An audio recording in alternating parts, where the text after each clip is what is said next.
I'm live. Hello. It's the weekend when I am, and I am picking up Viktor Frankl, Man's Search for Meaning.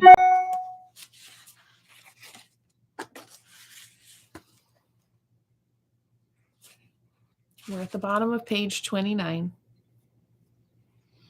Experiences in a concentration camp. Nearly everyone in our transport lived under the illusion that he would be reprieved, that everything would yet be well.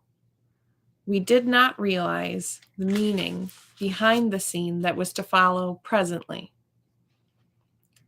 We were told to leave our luggage in the train and to fall into two lines, women on one side, men on the other, in order to file past a senior SS officer. Surprisingly enough, I had the courage to hide my haversack under my coat. My line filed past the officer, man by man. I realized that it would be dangerous if the officer spotted my bag. He would at least knock me down. I knew that from previous experience. Instinctively, I straightened on approaching the officer so that he would not notice my heavy load. Then I was face to face with him. He was a tall man who looked slim and fit in his spotless uniform. What a contrast to us who were untidy and grimy after our long journey. He had assumed an attitude of careless ease.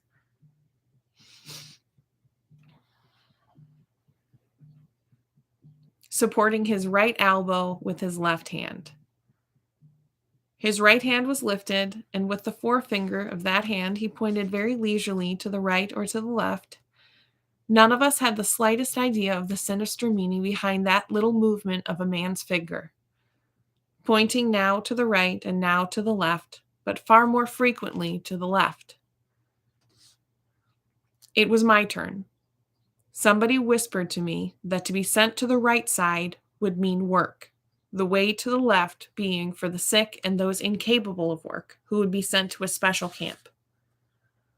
I just waited for things to take their course, the first of many such times to come. My haversack weighed me down a bit to the left, but I made an effort to walk upright. The SS man looked me over, appeared to hesitate, then put both his hands on my shoulders. I tried very hard to look smart, and he turned my shoulders very slowly until I faced right, and I moved over to that side. The significance of the finger game was explained to us in the evening. It was the first selection, the first verdict made on our existence or non-existence. For the great majority of our transport, about 90%, it meant death. Their sentence was carried out within the next few hours. Those who were sent to the left were marched from the station straight to the crematorium. This building, as I was told by someone who worked there, had the word bath written over its doors in several European languages. On entering, each prisoner was handed a piece of soap, and then, but mercifully, I do not need to describe the events which followed. Many accounts have been written about this horror. We who were saved, the minority of our transport, found out the truth in the evening. I inquired from prisoners who had been there for some time where my colleague and friend P had been sent. Was he sent to the left side? Yes, I replied. Then you can see him there, I was told. Where? A hand pointed to the chimney a few hundred yards off, which was sending a column of flame into the gray sky of Poland. It dissolved into a sinister cloud of smoke. That's where your friend is, floating up to heaven, was the answer. But I still did not understand until the truth was explained to me in plain words. But I am telling things out of their turn. From a psychological point of view, we had a long, long way in front of us from the break of that dawn at the station until our first night's rest at the camp. Escorted by SS guards with loaded guns, we were made to run from the station past electrically charged barbed wire through the camp to the cleansing station. For those of us who had passed the first selection, this was a real bath. Again, our illusion of reprieve found confirmation. The SS men seemed almost charming. Soon we found out their reason. They were nice to us as long as they saw watches on our wrists, pocket of my coat, and said, "Look, this is the manuscript of a scientific book. I know what you will say, that I should be grateful to escape with my life, that should be all that I can expect to fate. But I cannot help myself. I must keep this manuscript at all costs. It contains my life's work." Do you understand that? Yes, he was beginning to understand. A grin spread slowly over his face, first piteous, then more amused, mocking, insulting, until he bellowed one word at me in answer to my question, a word that was ever present in the vocabulary of the camp inmates: shit. At that moment, I saw the plain truth and did what marked the culminating point of the first phase of my psychological reaction. I struck out my whole former life. Suddenly, there was a stir among my fellow travelers who had been standing about with pale, frightened faces, helplessly debating. Again, we heard hoarsely shouted commands. We were driven with blows into the immediate anteroom of the bath. There we assembled around an SS man who waited until we had all arrived.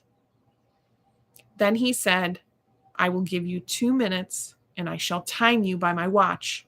In these 2 minutes, you will get fully undressed and drop everything on the floor where you are standing.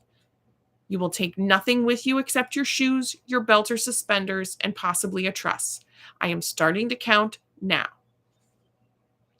With unthinkable haste, people tore off their clothes. As the time grew shorter, they became increasingly nervous and pulled clumsily at their underwear, belts, and shoelaces. Then we heard the first sounds of whipping, leather straps beating down on naked bodies. Next, we were herded into another room to be shaved. Not only our heads were shorn, but not a hair was left on our entire bodies. Then on to the showers, where we lined up again. We hardly recognized each other, but with great relief, some people noted that real water dripped from the sprays.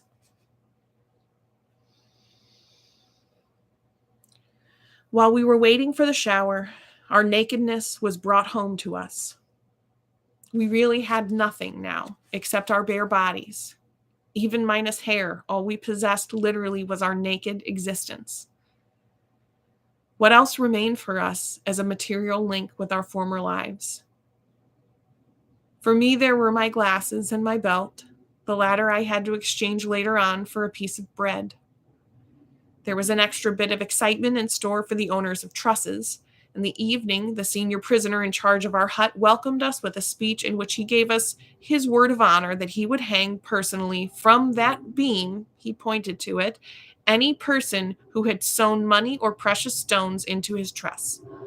Proudly, he explained that as a senior inhabitant, the camp laws entitle him to do so. Where our shoes were concerned, matters were not so simple. Although we were supposed to keep them, those who had fairly decent pairs had to give them up after all, and were given in exchange shoes that did not fit. In for real trouble were those prisoners who had followed the apparently well-made advice given in the anteroom of the senior prisoners and had shortened their jackboots by cutting the tops off, then smearing soap on the cut edges to hide the sabotage. The SS men seemed to have waited for just that. All suspected that this crime had to go into a small adjoining room. After a time again, we heard the lashings of the strap and the screams of tortured men. This time it lasted for quite a while. Thus the illusions some of us still had held were destroyed one by one, and then, quite unexpectedly, most of us were overcome by a grim sense of humor. We knew that we had nothing to lose except our so ridiculously naked lives. When the shower started to run, we all tried very hard to make fun, both about ourselves and about each other. After all, real water did flow from the sprays. Apart from that strange kind of humor, another sensation seized us: curiosity. I have experienced this kind of curiosity before as a fundamental reaction towards certain strange circumstances. When my life was endangered once by a climbing accident, I felt only one sensation at that critical moment: curiosity. Curiosity as to whether I should come out of it alive or with a fractured skull or some other injuries. Cold curiosity predominated even in Auschwitz, somehow detaching the mind from its surroundings, which came to be regarded with a kind of objectivity. At that time, one cultivated this state of mind as a means of protection. We were anxious to know what would happen next and what would be the consequence, for example, of our standing in the open air in the chill of late autumn, stark naked and still wet from the showers. In the next few days, our curiosity evolved into surprise that we did not catch cold. There were many similar surprises in store for all new arrivals. The medical men among us learned first of all, textbooks tell lies. Somewhere it is said that a man cannot exist without sleep for more than a stated number of hours. Quite wrong. I had been convinced that there were certain things I just could not do. I could not sleep without this, or I could not live without that or the other. The first night in Auschwitz, we slept in beds which were constructed in tiers.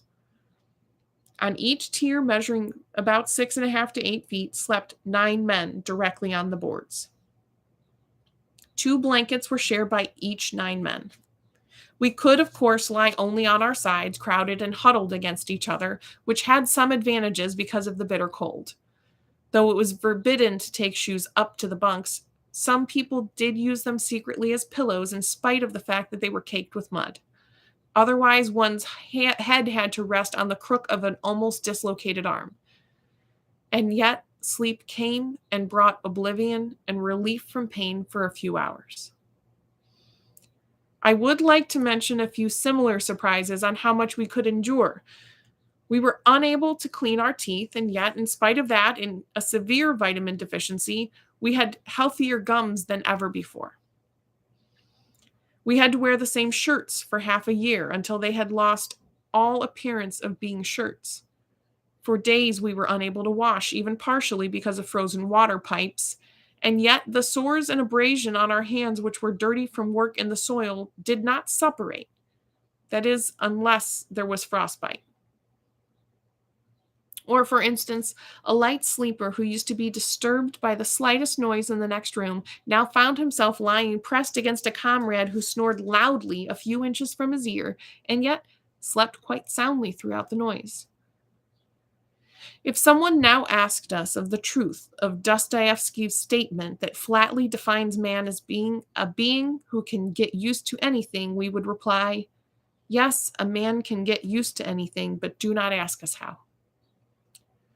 But our psychological investigations have not taken us that far yet. Neither had we prisoners reached that point. We were still in the first phase of our psychological reactions. That is starting at page 29 and leaving at the end of page 36. And that is today's installment of Reader Pat, bringing with you Man's Search for Meaning, and a reminder that we have a long way to go to hear this firsthand account, testimony, survival, and ultimate search for meaning.